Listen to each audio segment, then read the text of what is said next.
Сәлеметсіздер ме оқушылар, сіздермен Заңғарағай. Бүгінгі видеомызда геометрия 7 сынып ТЖБ видеосы, бұл екінші нұсқа. Бірінші нұсқасы каналда бар. Мінекей екінші нұсқа, барлығы 5 сұрақ.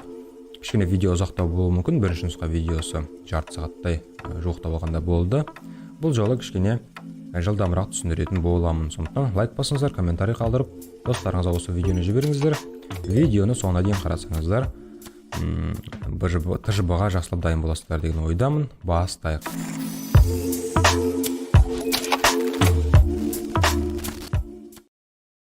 Бірінші сұрақ. СА шеңберге жанама, БАЦ бұрышының градустық шамасын табыңыз. Бұл есептің сызбасы бар. СА деген шеңберге жанама. Неге жанама деп тұр? Жанама дегеніміз шеңбердің радиусына 90 градус болатынын ұмытпаңыздар. Яғни, мына бұрыш 90.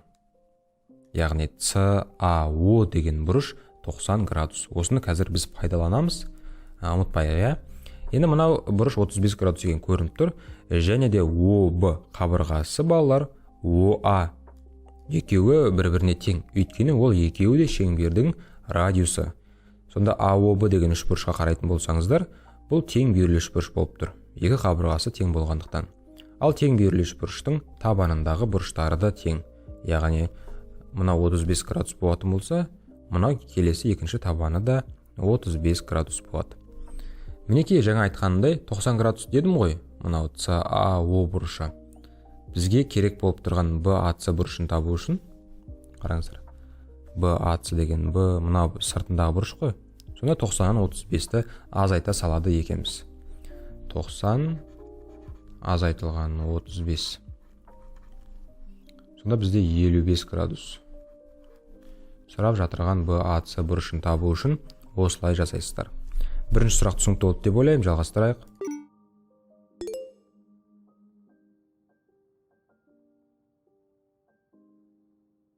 Екінші сұрақ. Тең бүйірлі КЕП үшбұрышы шеңберге іштей сызылған дейді. Яғни бізге бірінші шеңбер салу керек екен. Потом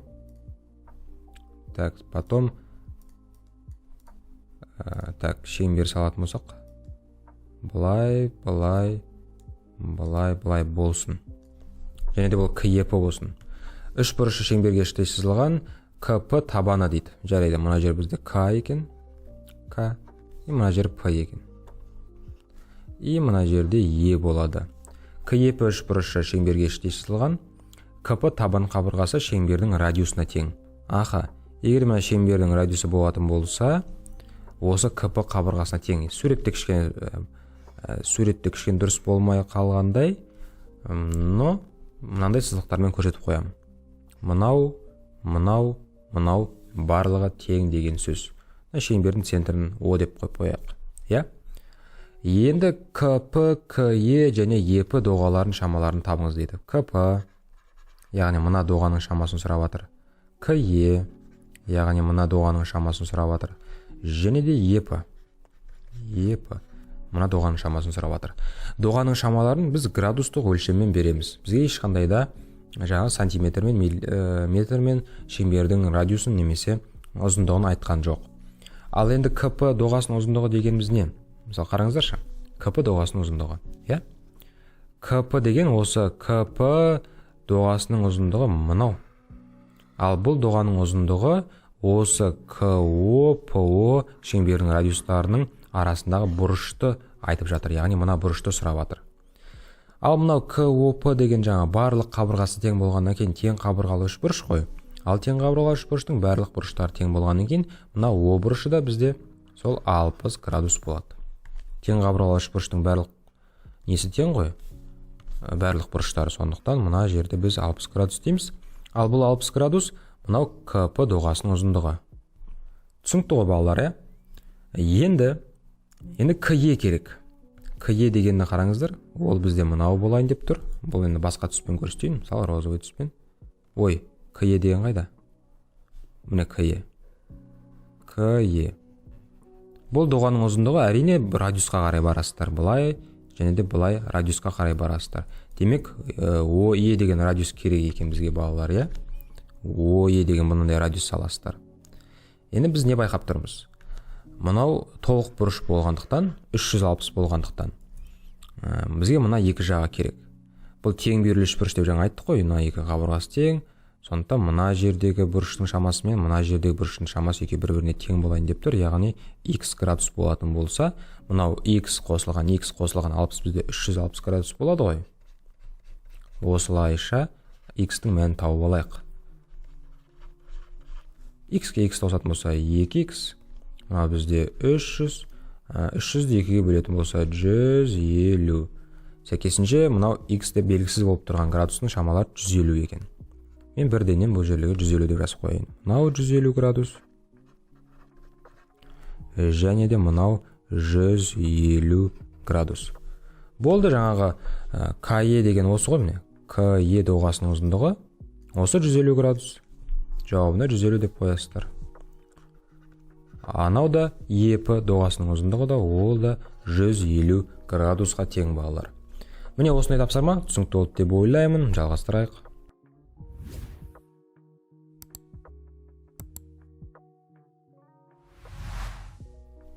Үшінші тапсырма. Центрі О болатын шеңбердің радиусына тең CD хордасына AB диаметрі перпендикуляр жүргізілген. Диаметрі перпендикуляр болып жүргізілген десе де болады. AB диаметрі мен CD хордасы E нүктесінде қиылысады. CE кесіндісінің ұзындығы 10 см. Суретін салайықшы. Әзірге түсініксіз болып тұр. Мынау шеңбер болсын біздің. Бұл шеңберден еш жаққа кетпейміз, сондықтан үлкен қылып сала берейік. Иә, бұл шеңбердің центрі. Циркульсіз салғандықтан центрін табу кейде маған ыңғайсыз. Мына центр болсын, және де ол О болсын делік. Қараңыздар, шеңбердің радиусына тең CD хордасын сал дейді. Яғни бірінші шеңбердің радиусын салайыншы. Мысалы, мынау шеңбердің радиусы. Иә? Осы радиусқа тең дейді, хорда дейді. Яғни мынау хорда. Көріп отырсыздар ғой. Шеңбердің екі нүктесін қосатын кесіндіні біз хорда деп айтамыз. Бұл хорданы қандай әріппен белгіле дейді? CD дейді. Жарайды. Мынау C болсын, мынау D болсын. Осы CD хордасына AB диаметрі жүргізілген. Бірақ диаметр 90 градус болып жүргізілген дейді. Мынау әрине диаметр, бірақ бұл 90 градус болмай тұр ғой, түсінікті ма? 90 градус болу үшін былайынан жүргіземіз. Бұл бізде AB болсын дейді. Мынау А, мынау Б. 90 градус ұмытпаңыздар. Енді CE кесіндісінің ұзындығы 10 см. Айтпақшы, жаңағы AB мен CD екеуінің қиылысқан жері мына жерде Е деп белгілеп қойыңыздар дейді. Енді CE кесіндісінің ұзындығы 10 см. Демек, мына жер 10 см. Мына жер 10 см. 10. Енді барлық ақпараттардың суретке салып жаздым. Сұрақтарға жауап беріп бастайық. Бірінші сұрақ, бұл есеп шартына сәйкес сурет салыңыз. Жарайды, сурет салып қойдық. Келесі сұрақ. CD хордасының ұзындығын анықтаңыз. CD деген хорданы табу үшін, біз көріп тұрмыз, ол CE мен E-дің қосындысы. CE мен E-дің қосындысы. Сәйкесінше 10 қосу 10. Егер мына CE 10 болатын болса, E-ді да 10 болады ғой. Бірақ оны дәлелдеу керек. Қалай дәлелдейміз? Біз радиустарын қосамыз. Мына OC, OD деген. Сәйкесінше жаңа бізге айтты ғой, радиус ол CD деген хордаға тең. Демек барлық қабырғасы бұл жерде тең болып тұр. Мынау CD деген қабырға барлығы тең болып тұр. И және де бізге айтты, что CD деген хордаға мынау перпендикуляр. Тең қабырғалы үшбұрыштың жаңа биіктігі, яғни перпендикуляры биіктігі, ол әрі медиана, әрі бисектриса болады. Сонда бұл үшбұрышты қақ бөліп тұр ғой екіге. Үшбұрышты қақ екіге бөліп тұр. Демек, 10 деген сөз. Үшбұрыштар теңдігінің белгісімен де айтсаңыздар болады, немесе көрсетесіздер. Что мынау OCD деген тең қабырғалы үшбұрыш екендігін. Так, енді келесі В сұрағы. Жоқ, Б дегенді мен. В деген, Б екен ол, Б. Келесі В сұрағы. AB диаметрінің ұзындығын анықтаңыз. Әрине, радиусы CD деген жаңа хорда. CD деген хордасы бұл радиусқа тең. Радиус 20-ға тең. Сәйкесінше диаметр табу үшін радиусты 2-ке көбейтеміз, болады 20. Енді соңғы Г сұрағы OCD үшбұрышының периметрі. OCD үшбұрыш, жаңағы үшбұрышты бәрібір бізге салу керек болды ғой. OCD деген үшбұрыш. Міне осы үшбұрыштың бізге периметрін сұрап отыр. Радиусын тең қабырғалы үшбұрыш екенін жаңа анықтап алдық. Периметр табу үшін 20-ны 3 рет бір-біріне қосамыз, болады 60. Периметр 60 болады. Мінекей балалар, үшінші сұрақ түсінікті болды ма? Жазайық. Сұрақтар болса қойыңыздар, бәрін жауап беруге тырысамын, келесіне өтейік.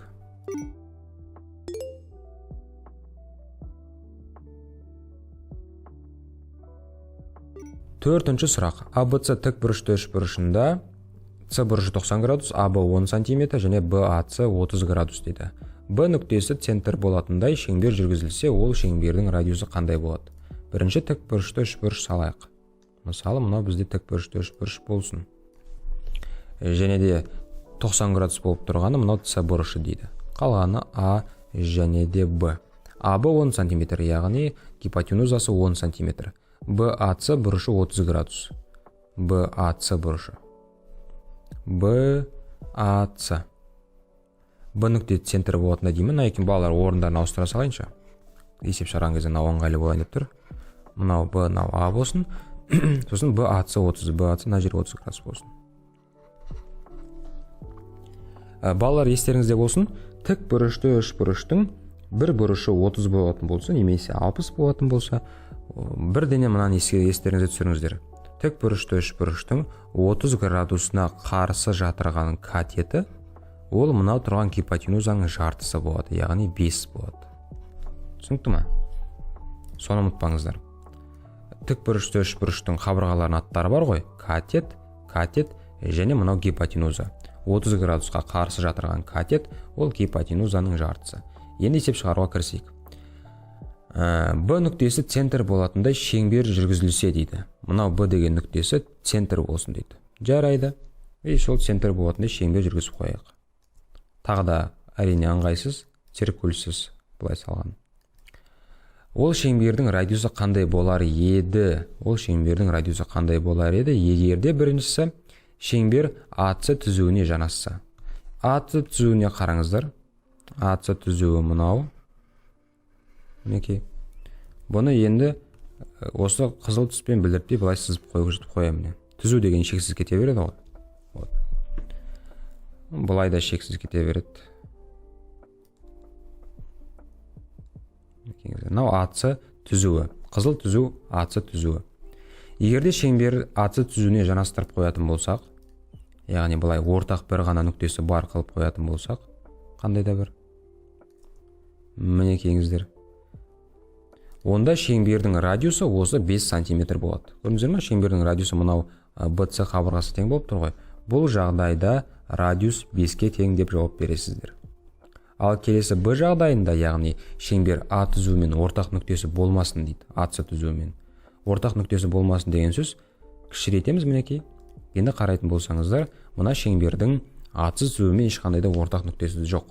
Демек бұл жағдайда шеңбердің радиусы ол 5-тен кіші деген сөз. Мінекейіңіздер. Келесі С сұрағының жауабын жазайық. Бұл жерде айтады шеңбер АЦ түзуімен екі нүктеде қиылыссын дейді. Яғни былай үлкен қылып салып қоятын болсаңыздар, байқасаңыздар, екі нүктеде қиылысты, біреуі мына жерде, келесісі мына жерде. Демек бұл 5-тен үлкен болған жағдайда, радиусы 5-тен үлкен болған жағдайда осылай қиылысады екі нүктеде. Міне балалар, 4-ші сұрақ осындай түсінікті болды деп ойлаймын. Достарыңызға осы видеоны жіберуді ұмытпаңыздар. Жалғастырайық.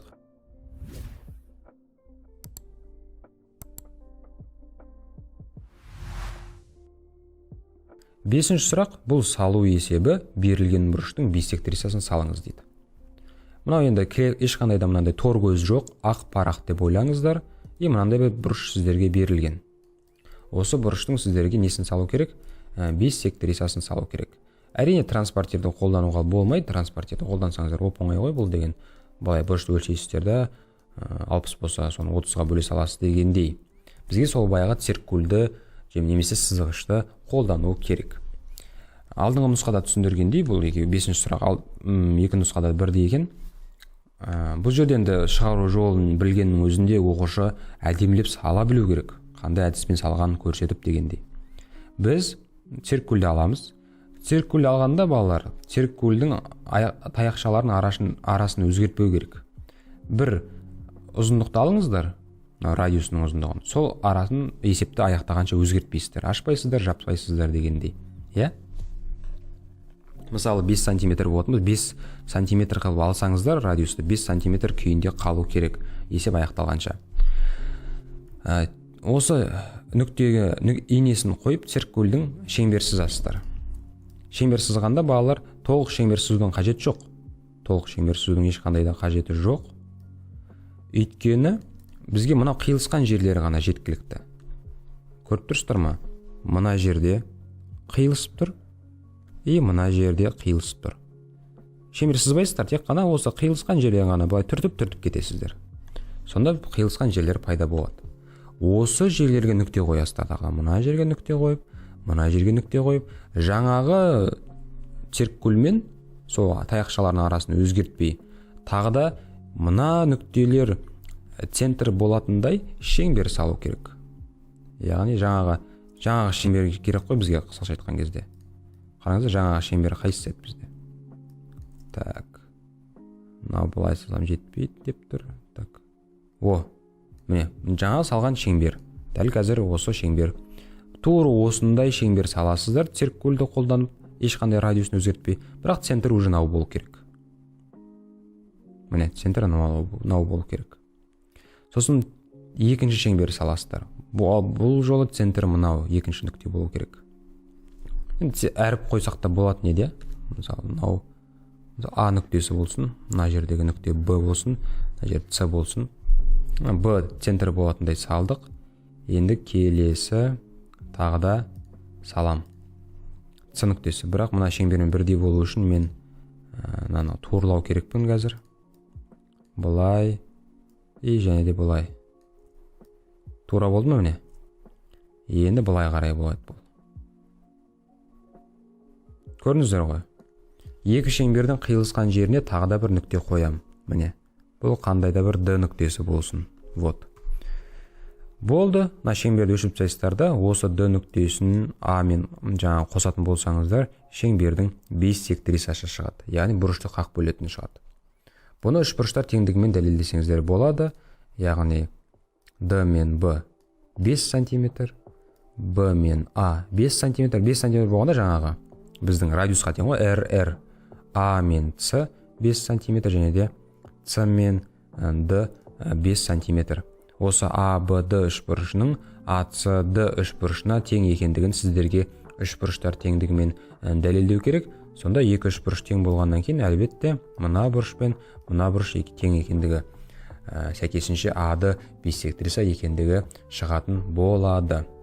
Міне балалар, осындай түсінікті болды деп ойлаймын. Видеом сонымен аяқталды. Барлық тапсырмалары толық түсіндірдім. Лайк басыңыздар, комментарий жазып достарыңызға жіберіңіздер. Дәл қазір видеоны кім көріп отыр? Ағай, мен соңына дейін қарадым деп жазсаңыздар күшті болатын еді. Жазғы демалыстарыңыз жақсы өтсін. Келесі оқу жылына жақсылап демалып келіңіздер. Жаңа оқу жылында да каналда сіздерді кездестіремін деген ойдамын. Сіздермен болған Заңғар ағай, келесі кездескенше.